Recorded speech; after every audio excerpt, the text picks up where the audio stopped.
आप देख रहे हैं न्यूज नाउ 24/7 ताज़ा खबरों के लिए हमारे साथ बने रहें। मतदाता अधिकार यात्रा पर कांग्रेस नेता सचिन पायलट ने कहा, राहुल गांधी जी और तेजस्वी यादव जी की अगुवाई में वोटर अधिकार यात्रा जिस ताकत से आगे बढ़ रही है वह लोकतंत्र के प्रति जनता की प्रतिबद्धता को दर्शाता है।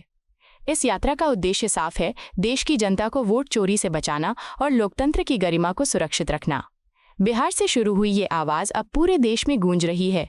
हर नागरिक ये सवाल पूछ रहा है कि अगर वही संवैधानिक संस्था जिसका कर्तव्य निष्पक्ष चुनाव करवाना है संदेह के घेरे में आ जाए तो लोकतंत्र की नींव पर क्या असर पड़ेगा। राहुल गांधी जी ने ठोस प्रमाणों के साथ सवाल उठाए, लेकिन चुनाव आयोग अब तक मौन है। जनता का भरोसा टूट रहा है और इसी को बचाने के लिए ये यात्रा निकाली गई है।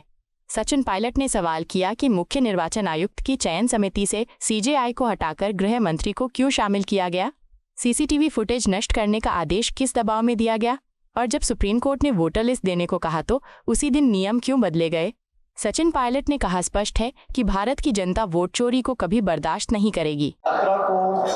राहुल गांधी जी ने, तेजस्वी जी ने जो निकाला है, किन कारणों से निकाली आप सब जानते हैं। मुझे खुशी है कि आज समूचे देश में बिहार सहित अनेक पूरे देश के कोने कोने में ये सवाल उठ रहे हैं, गूंज रहे हैं कि इस देश में जो संवैधानिक संस्था निष्पक्ष, स्वच्छ और पारदर्शी चुनाव कराने के लिए जिम्मेदार है, जिस लोकतंत्र की पूरी आस्था उस संस्था से बंधी हुई है, जब वो संस्था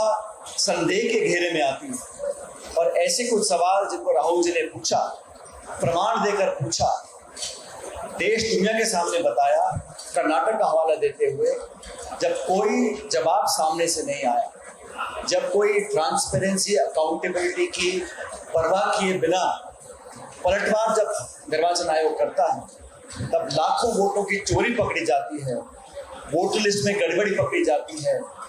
तब जनता के अंदर जमहूरियत में विश्वास बनाए रखने के लिए,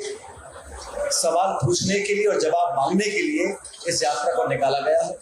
और इस भीषण गर्मी में जो अपार जनसमूह इस यात्रा के समर्थन में स्वतः हजारों लाखों लोग, खासकर नौजवान, सड़कों पे आके इस यात्रा का समर्थन कर रहे हैं, वो इस बात का जीता जागता उदाहरण है कि इस देश की जनता वोट चोरी को बर्दाश्त नहीं करेगी। वोटर लिस्ट से, एसआईआर के नाम से कुछ और हवाला देकर जानबूझकर टारगेटेड लोगों की वोट काटना और टारगेटेड वोट जोड़ना, अनेक उदाहरण ऐसे हमने भी दिए, राहुल जी ने स्पष्ट करके बहुत से उदाहरण जनता के बीच प्रस्तुत किए कि दुर्भाग्यपूर्ण है। सबसे पहली बात, मुख्य निर्वाचन आयोग की जो चयन प्रक्रिया है उसमें प्रधानमंत्री, नेता प्रतिपक्ष और चीफ जस्टिस थे। बिना वजह उस प्रणाली को बदलकर प्रधानमंत्री, गृह मंत्री और नेता प्रतिपक्ष, ताकि दो के बहुमत से जिसको भी आप चाहो मुख्य निर्वाचन आयोग आप बना सकते हो। किसने डिमांड रखी थी, क्या कारण थे, किस कोर्ट का आदेश था। पहली बात, निर्वाचन आयोग ने वोटर लिस्ट में जो गड़बड़ियां करी और उसके बाद सीसीटीवी फुटेज को नष्ट करने का जो निर्णय लिया, वो किसकी दलील थी, किस मतदाता ने मांग रखी थी। आप वोटर लिस्ट पार्टी को नहीं देंगे, और जब सुप्रीम कोर्ट ने आदेशित किया निर्वाचन आयोग कि कांग्रेस पार्टी को वोटर लिस्ट दीजिएगा, उसी दिन अपने नियम बदलकर कहा कि हम बाध्य नहीं है, हम वोटर लिस्ट नहीं देंगे। आप वोटर लिस्ट देना नहीं चाहते, आप सीसीटीवी फुटेज जो है कैमरा की वो नष्ट करना चाहते हो, आप जवाब देना नहीं चाहते, बल्कि उल्टा आप हलफनामा मांग रहे हो। अगर निर्वाचन आयोग राहुल जी के कथन पर जांच करता और निष्पक्ष जांच के बाद बोलता हमें कुछ नहीं मिला, मैं बात मानता था, जांच करने को तैयार नहीं, लाखों लाख लोगों को वोट से वंचित रखने की अगर कोई तैयारी कर रहा है तो वोट के अधिकार के लिए, इस देश में लोकतांत्रिक प्रणाली को स्थिर रखने के लिए, और इस देश की जो निर्वाचन आयोग वाली संस्था है उस संवैधानिक संस्था को नीतिगत तरीके से जो खोखला करने का काम किया जा रहा है, उसके विरोध में तमाम हमारा गठबंधन आज सड़कों पर है। और मुझे खुशी है कि सारे हमारे गठबंधन के जो दल हैं, सिर्फ नेता नहीं, कार्यकर्ता भी कंधे से कंधा मिलाकर इस बिहार की सरकार और केंद्र की सरकार के खिलाफ मजबूती से डटे हुए हैं। बदलाव की लहर पूरे बिहार के अंदर है, और बिहार में जो शासन चल रहा है हम सब ने देखा है, लूटपाट, फरोती, तमाम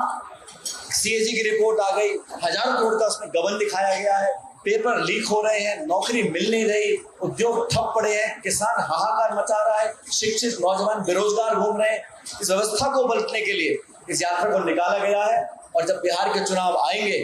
तो बिहार वो जमीन है जहां राजनीति खेत खलियान में, गली मोहल्ले में, छोटे बड़े शहर गांव में हर लोग जानते समझते हैं। आपको यह वीडियो पसंद आया हो तो इसे लाइक करें, हमारे चैनल को सब्सक्राइब करें।